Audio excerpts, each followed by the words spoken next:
Oui.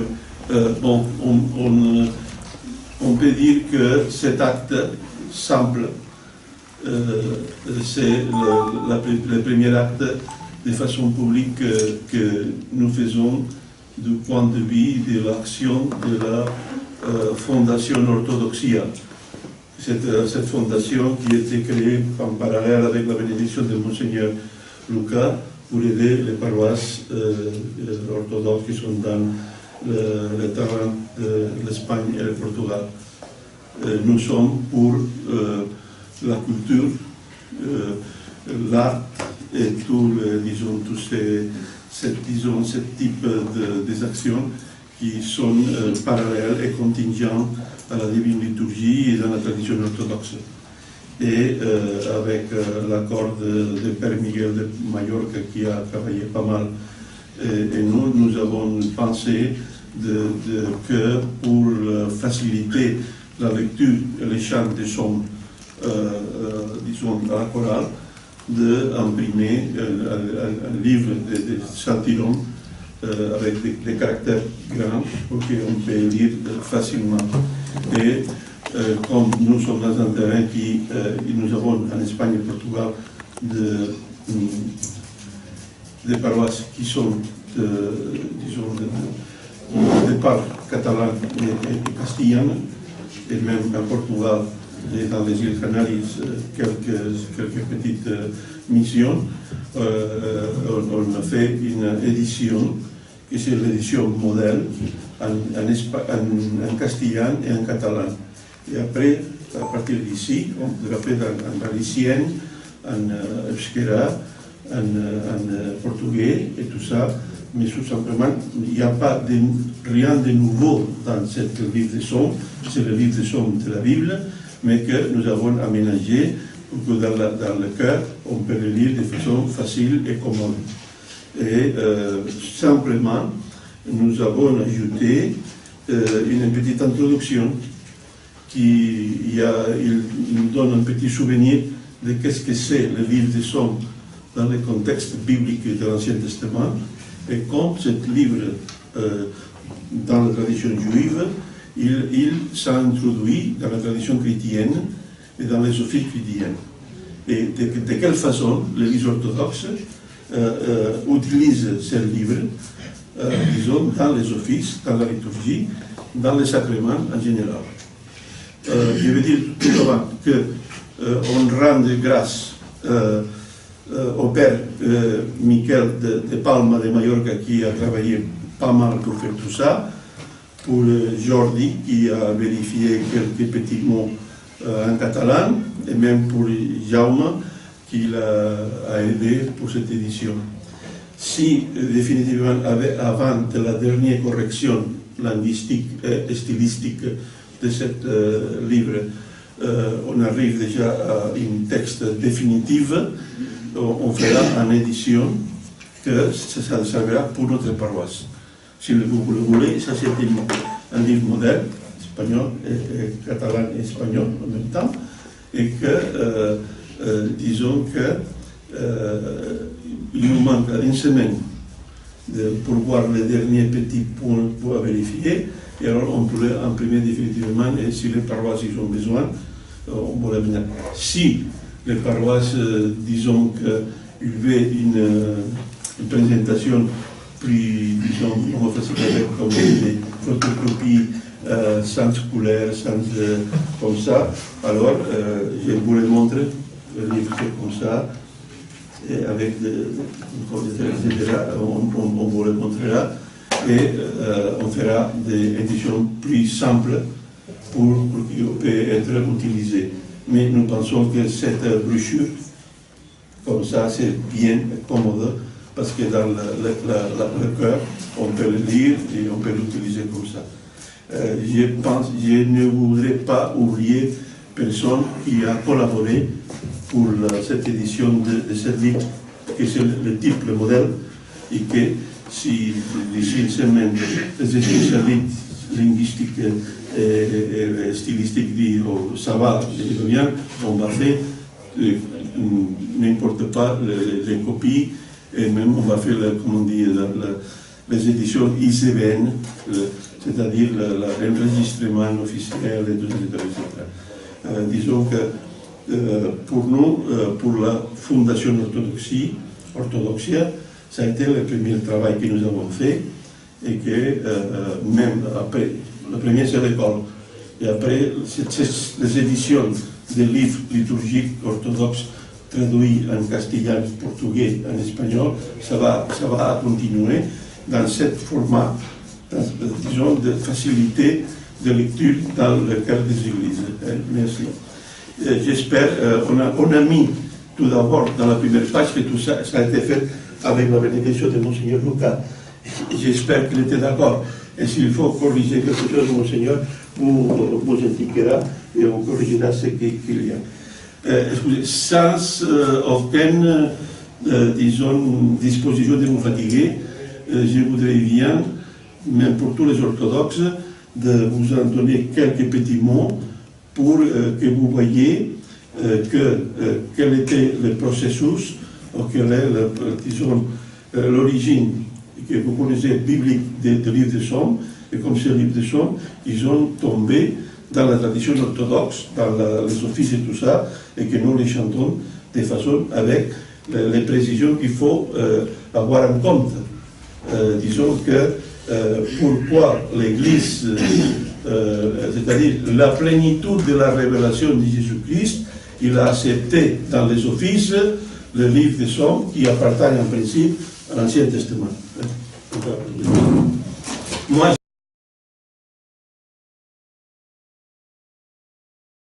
Seigneur,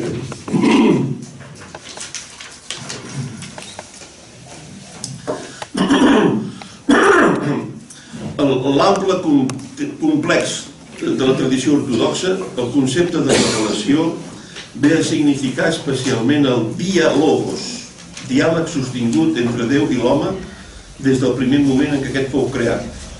Circumscrit aquest diàleg dins dels límits de l'Antic Testament, pren carta de naturalesa i de testimoni per les generacions, mitjançant la transmissió oral, trabucant-se i anant a raure finalment a la transmissió escrita i la pertinent recepció de la mateixa del poble de Déu.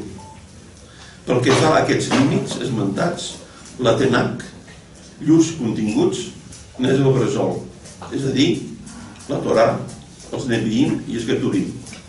Aquest diàleg té el seu fonament en el si de la intimitat entre Déu i l'home, en base en la seva relació ontològica fonamentada mitjançant l'empremta de la imatge del primer inserida en el segon. Els termes o polaritats d'aquest diàleg són els que constitueixen el xema i l'escolta, el debat, la paraula de Déu vers l'home. Escolta que es desenvolupa progressivament propiciant la resposta actualitzada i contínua mitjançant els devarim, les paraules, de l'home vers Déu. Aquesta llavor, creixent, ha esdevingut gra madur en la plenitud de Jesucrist, fita i acompliment d'aquesta sinergia teàndrica. Si el debat, la paraula, constitueix l'arrel i la base de la Torà, la seva recepció i acompliment ho constitueix el verit, és a dir, el pacte, l'aliança. Els Neviïm expressen el record, la transgressió, la penitència i el perdó, l'actualització del verit en diferents circumstàncies en el lab, és a dir, el cor del poble.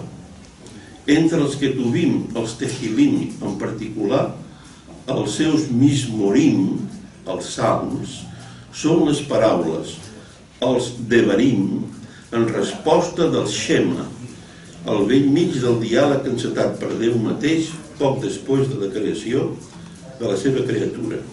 Déu parla i l'home escolta i respon.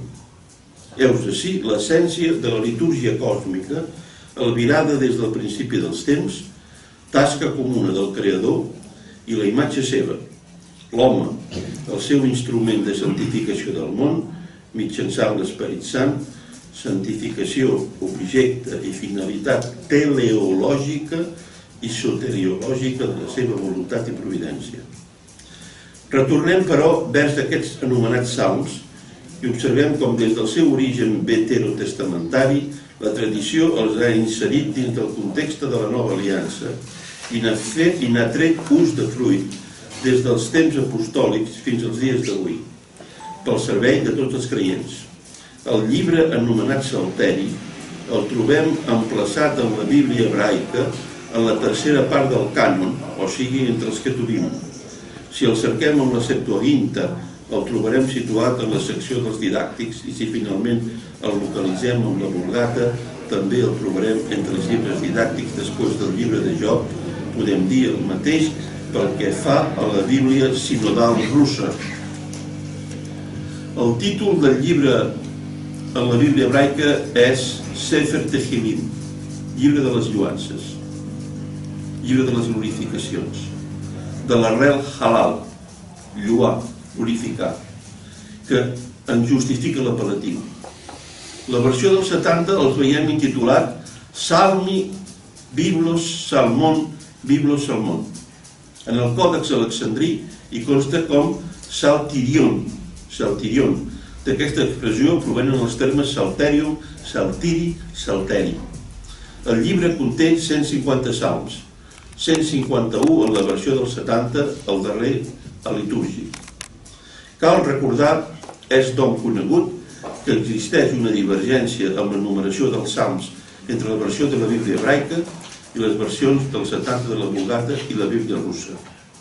Aquest fet és motivat per la subdivisió en dues parts en aquestes del Salm 9 i del Salm 113, del Salm 116 i del 147 en la versió hebraica. La Bíblia eslava i la Bíblia russa segueixen el model del 70.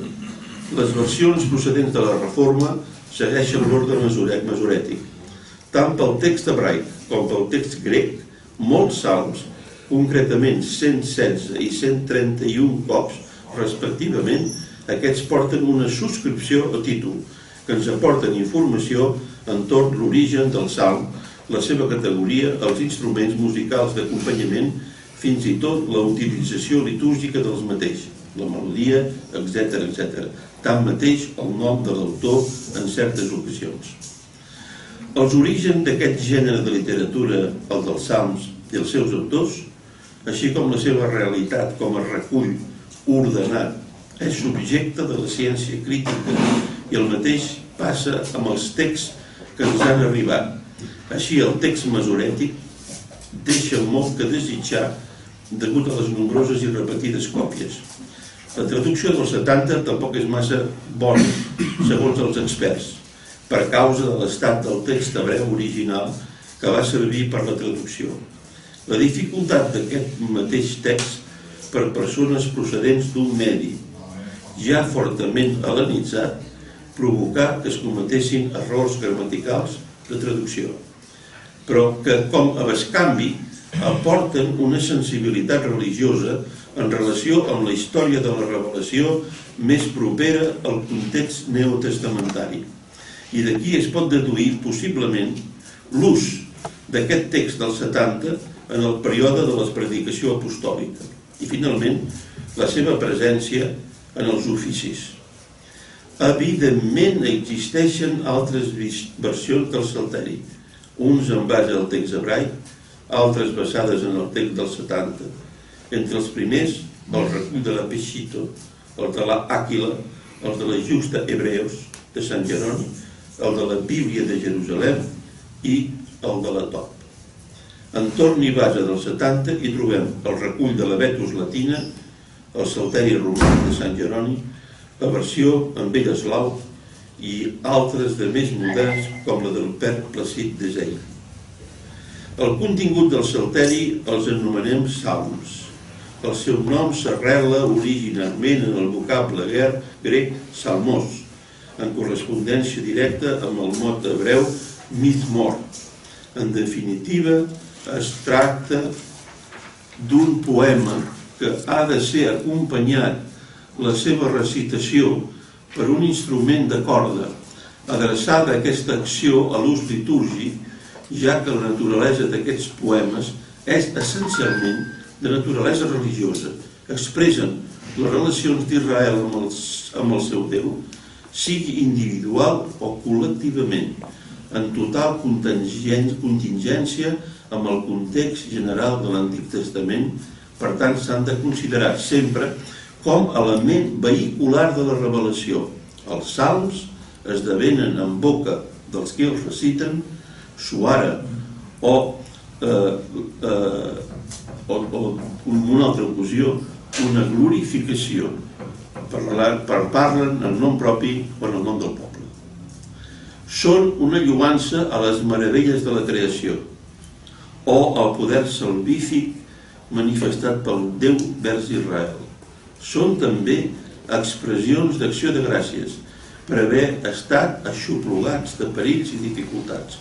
Són també peticions de perdó per les transgressions comeses voluntàriament o per inconsciència. Són expressions cofoies que celebren la intimitat de l'home just prop de Déu. Els salms també aporten la reflexió entorn de la riquesa espiritual de la llei, àdhuc la feblesa i la brevetat de la vida dels homes. Són poemes on la queixa, la súplica, la confiança i sobretot l'esperança en l'esdeveniment d'un Messies rei i sacerdot, així com la fundació i consolidació del seu reialme, justícia i pau, en seran expressions contingents continuades. La vanitat dels ídols dels pobles estrangers circumdants resta palesa perquè fa el salmista davant el seu sentiment monoteista, radical davant del Déu únic. La contemplació teorètica d'una revelació progressiva, sustentadora de la seva finalitat teleològica, comporta una reflexió sobre aquests poemes, tot situant-los en el període dels segles XI al segon abans de Crist. Cap contemporani del rei David es trobava amb la mateixa tessitura que un jueu de l'exili o d'un altre retornat del mateix. Un jueu coetani de Jesús i els seus apòstols, podríem preguntar-nos, tenien la mateixa sensibilitat i apreciació interpretativa entorn i al respecte?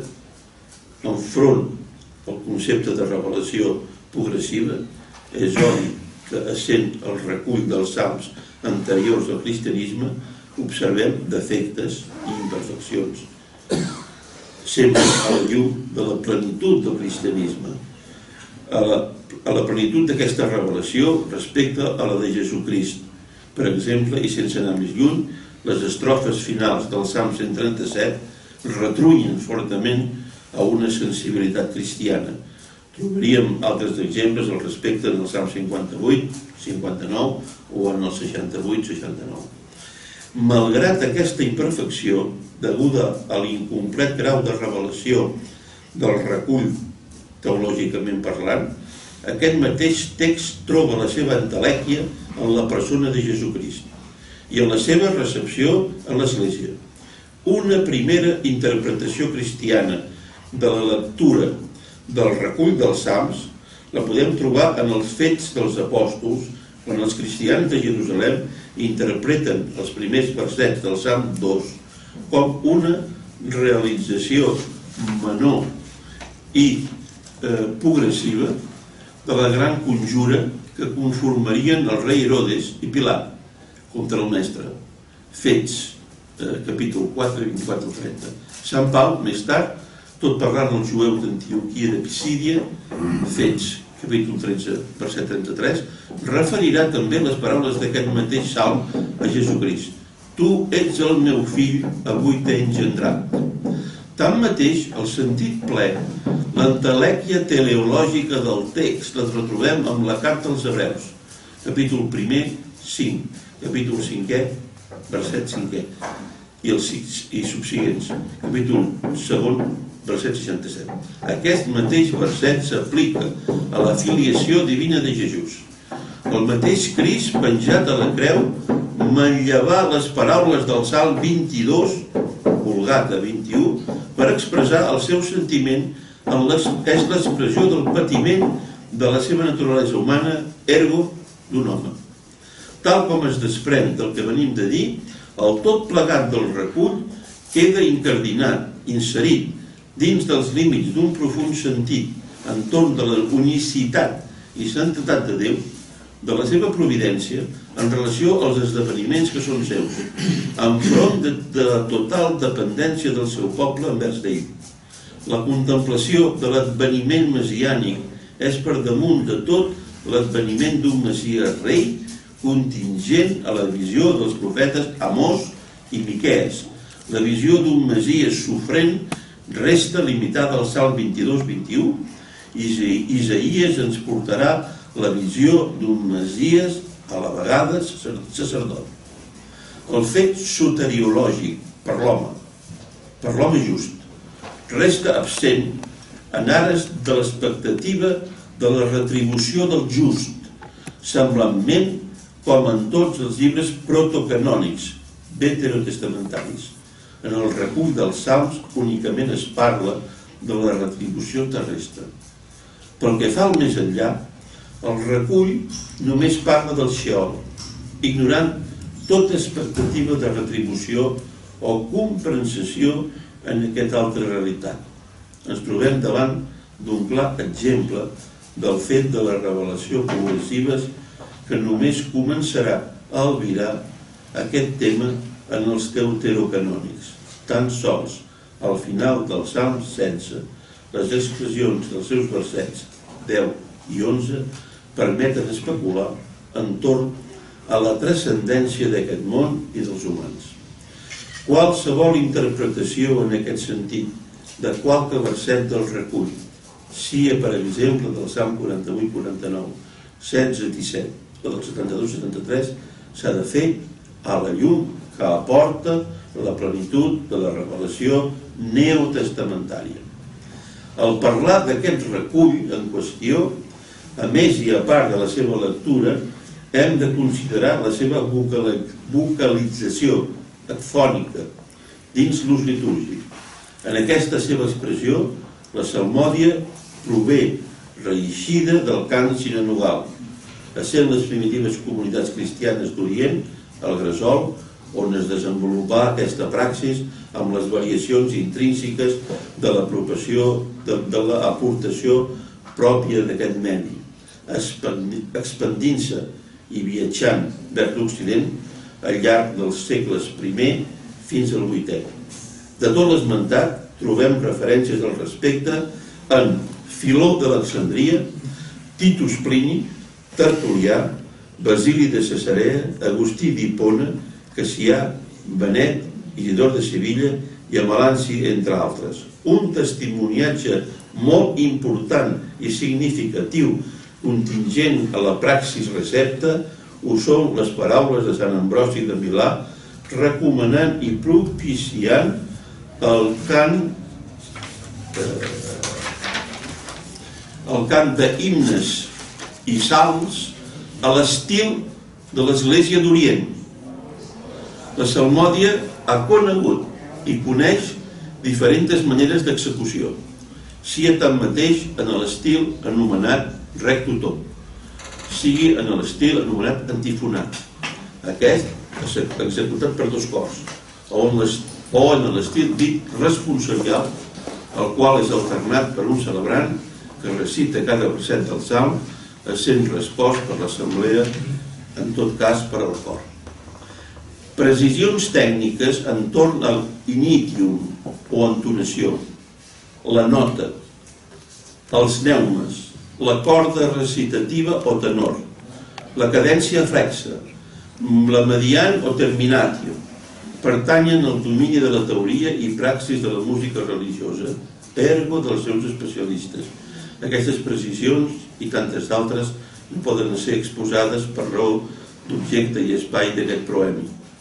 No volem pas deixar d'assenyalar una característica peculiar i pròpia de l'execució de la himnografia i salmòdia bizantina, l'exercici del ison, o sigui, la base o sosteniment isocràtima, la nota mantinguda que embolcalla i encoixina la melodia i en general el cant litúrgic bizantí.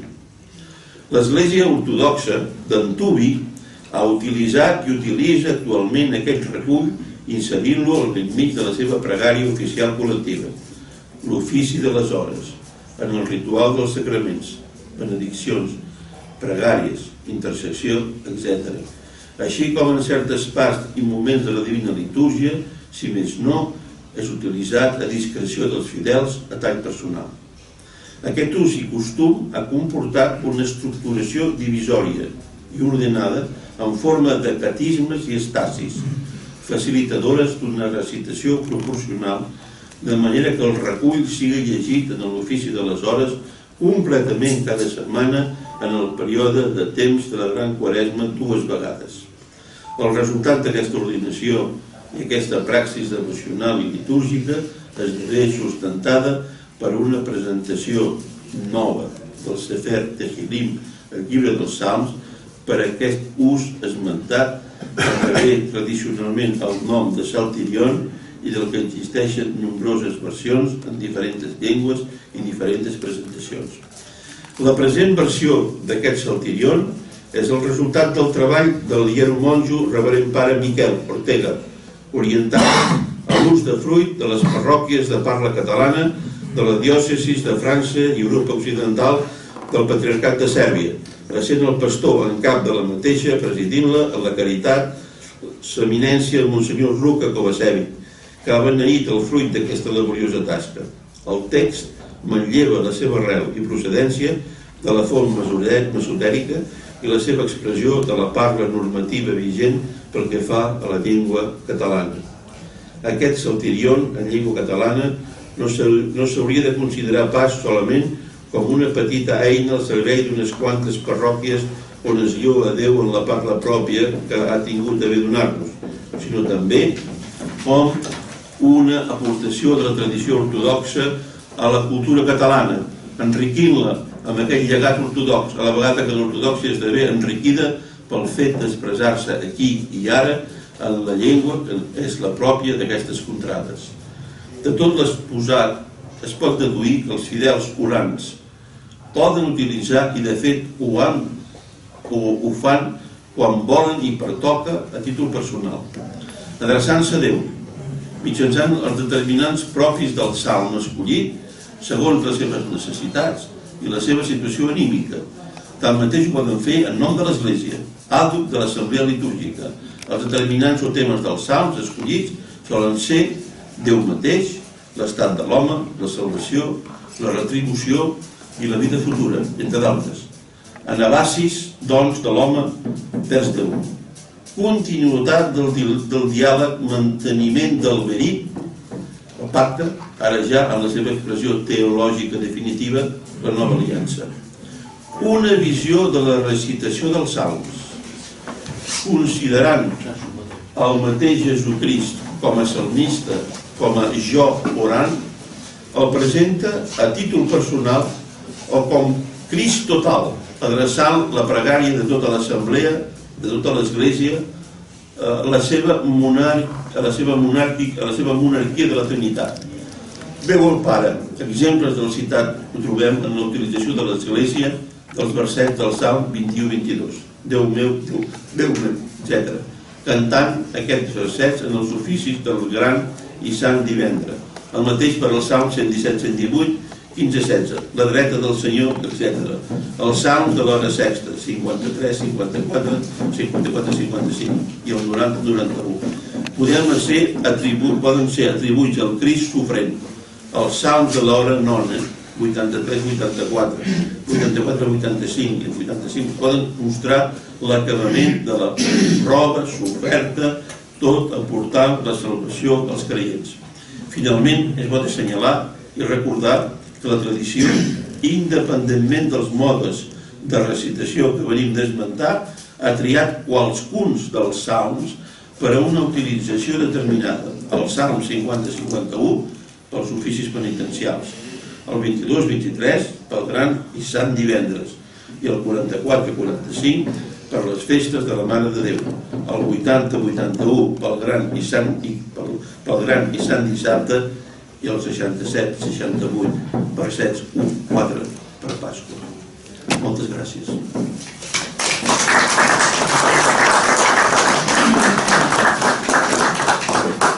Aleshores